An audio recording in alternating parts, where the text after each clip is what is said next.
it's Mr. Philip Campbell, and I'm going to be cooking some homemade pizza today. Why? Just because I feel like it. And I got all my ingredients here. I'm going to walk you through step by step how to make the dough and put the pizza together, and talk a little bit about the history of pizza. My family is a Sicilian, come from southern Italy where pizza comes from. Nobody knows exactly when pizza was invented. The word pizza first enters language in southern Italy around the 10th century. But the modern version of pizza that we know and love is definitely associated with the city of Naples during the Renaissance. So we're going to walk you through each step and learn about the process and a little bit about the history. So let's start by making the dough. Okay, here's all our ingredients, and I'll put the exact proportions in this recipe in the description on this video. But basically I have 2 bowls of flour. This bowl is the one we're going to mix into. It has some salt and sugar in there as well. We have a cup of hot water, some olive oil, and then some yeast, and then some extra flour, and you'll see why we're using that. So the first thing I'm going to do is dump my liquids into here, my oil and my hot water, and then the yeast, 1 package. I'm going to start to stir this up, and it's going to become, you're going to notice right away, it's extraordinarily sticky. A lot of recipes call for using an automatic mixer, but I tried doing that earlier, and this stuff just got so gooped up in the, whatever those things are called, the mixer pieces, I don't know. You don't want to mess with them. Okay, so see, this is very, very liquidy, not at all like dough, so what I want to do is just kind of shake some more of this excess dough in and just keep scooping it around until it starts to get thicker and look more like regular dough. And this is still too sloppy, so I'm going to pour some more into it. And we're essentially just going to keep doing this until we get something thick enough that we can work with our hands.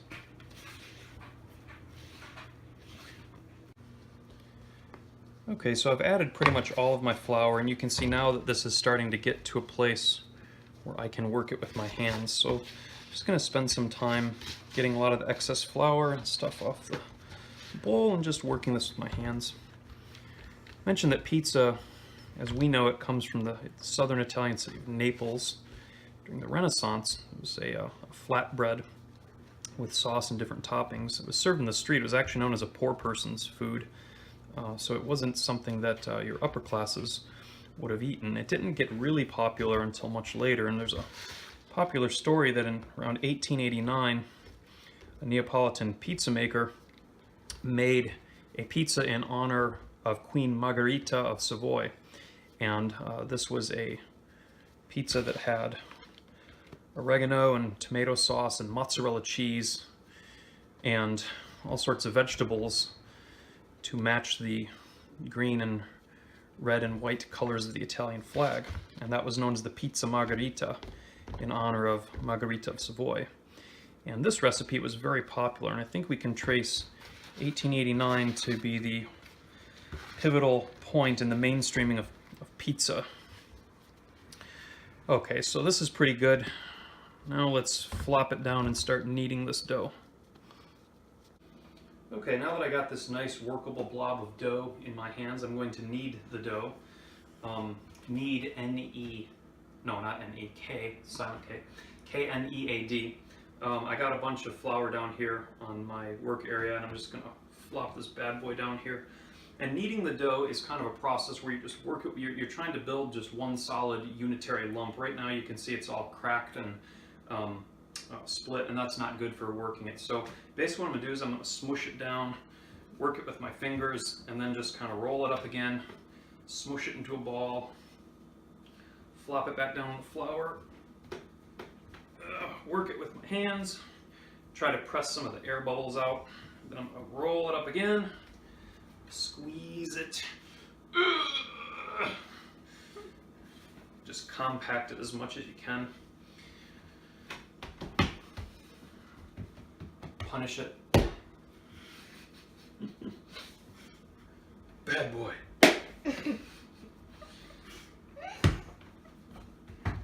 Okay, so I'm just going to keep on doing this for probably about 5 to 8 minutes until I get it exactly where I want it. Alright, so I've been kneading this dough for probably about 8 minutes, and we can see it's nice and oh, well, there's a little flopper there, but that's no big deal. But we can see it's nice and solid. It's ready to be worked into a pizza crust, but it needs to sit for a little while. Here's one that I made earlier today. Basically, after you get to this point, we're just going to cover it with some wrap, and it needs to sit at least for a half hour. However, it's still early in the day, so I'm not ready to use these for quite a while, so I'm going to put them on a plate.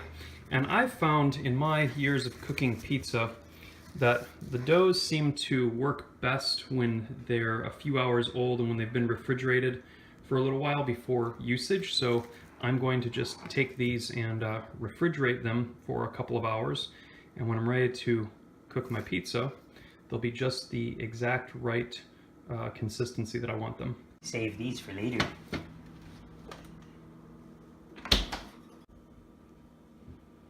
Okay, we're back. It's been about 2 hours. I've had this dough sitting in the fridge for a while, and it's nice and solid now.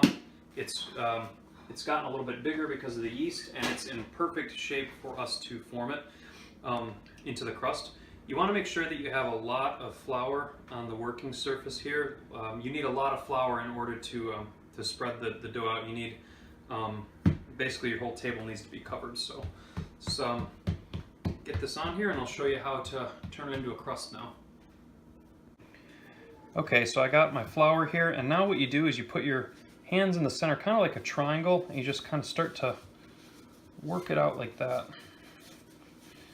Work it out, and you start to push the dough towards the outside, forming the basis of the crust. You don't want to push too hard, though. You don't want to rip the dough. You want to make sure you have a lot of flour underneath and a lot of flour on the top like that.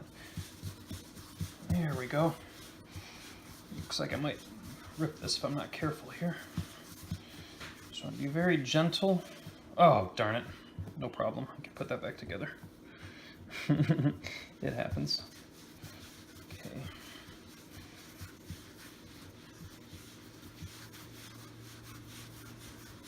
Okay. All right, so now we got it basically in a circle.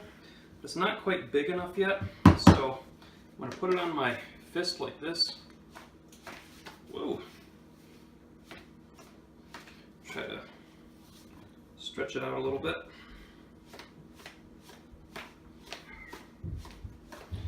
Then I'm going to give it a spin. Just kind of put your knuckles under it, stretch it out, give it a spin. Okay, we got dough flying everywhere. And then if you need to, you can just put it down and work it out a bit more.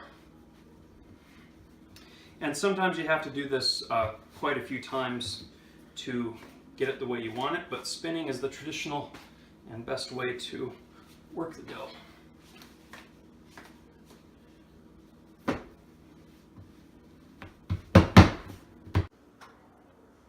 Okay, after working the dough out for a while and flipping it around, we've got a tolerable circle here. Had some rips, but I had to repair. To get a crust, basically I go around and just kind of fold the ends up like that. You can just use your thumbs and your fingers to make a crust. And now's the time for if you want to flavor your crust with anything. And what I have here is just melted butter, but it's heavily seasoned with garlic salt and garlic powder, so I like a buttery garlic crust. So now I'm just going to go like this. And this is going to actually bake into the crust when we bake the pizza. And when you get to this stage, you probably want to preheat the oven too. I cook my pizzas at around 400 degrees. So I've got the oven heated up. So I'm just going to do this for a while here. Okay, now we're ready to put the sauce on. And if I was being a purist, I would make the tomato sauce from scratch, but who cares? I've got Ragu original quick pizza sauce, so whatever. People debate when they start making pizzas with pizza sauce because tomatoes are a New World vegetable. The original pizzas in Italy would have been made with an oil. They wouldn't even have had a tomato sauce in the old Neapolitan pizzas. So some people say that putting tomato sauce on the pizza is an American invention. Others say it was Italian. The tomato is definitely a New World fruit and or vegetable, whatever the heck it is.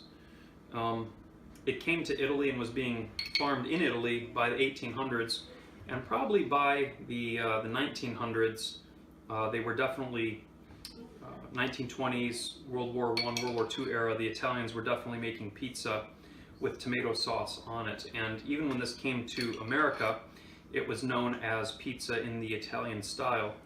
Whether it was the Italians or the Americans who first thought of putting the sauce on, I don't know. Now basically I'll just put spoonfuls on it here, and you don't want every single bit of crust covered. Like, you want to be able to see some of the crust through the sauce, otherwise it gets to be too thick. But I just use a spoon and rub it on in a circular fashion, and rub it around till we get a good coverage. Okay, so we're almost ready to go here. I've got two pizzas. This one didn't turn out as nice as the other one. It's a little malformed here, but that's all right. I almost forgot, before you start putting your toppings on, you want to take a fork and you want to go around and just poke holes all over the place, because in this dough, there's all these air pockets. And if you don't poke holes in the dough like this, then when the pizza cooks, there's going to get these gigantic bubbles that will swell up and rupture the pizza.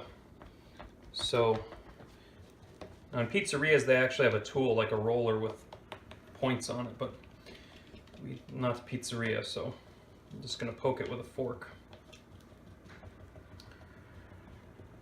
All right, that looks good. And while I'm cooking these, I'll check on them. Like, I'll turn the light on in the oven and look, and if I see a big bubble popping up, I will reach in and poke it right in the middle of the cooking. Okay, now it's time for the mozzarella cheese. Rule of thumb is probably about one cup of cheese per pizza, and I just kind of sprinkle it on like that. And we'll put some on here.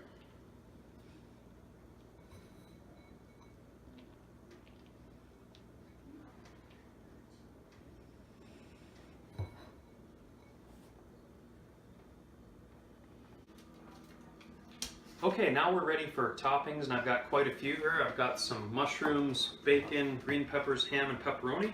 I'm just going to start with America's favorite topping, which is pepperoni.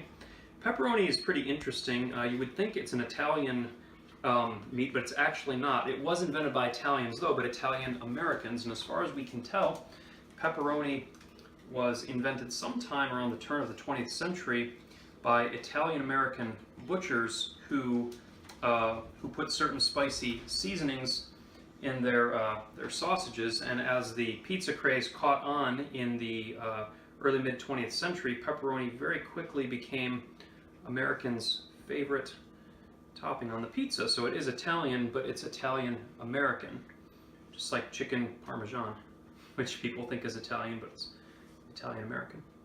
Okay, so I'm just going to take some time putting these toppings on, then we'll check back in right before it's time to cook. Well, we're all ready now. We got pepperoni, green pepper, and mushroom on this one, and ham and America's other favorite food, bacon, over here on this one.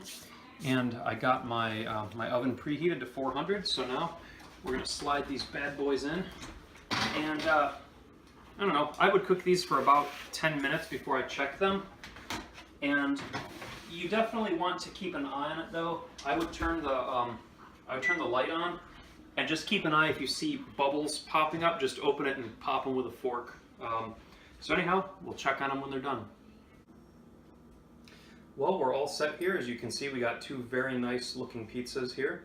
I was wrong. I said 10 minutes at 400 degrees. I ended up keeping it in closer to 20. When you first start making homemade pizza, it's really difficult to get the crust exactly right. It usually ends up being too floury, too doughy at first, but I think I got these just where I want them. You want the cheese a nice brown color, and you want the crust to start to be brown and feel hard on the outside. So, but we're all set here. We got our plates ready. There's really only one more step.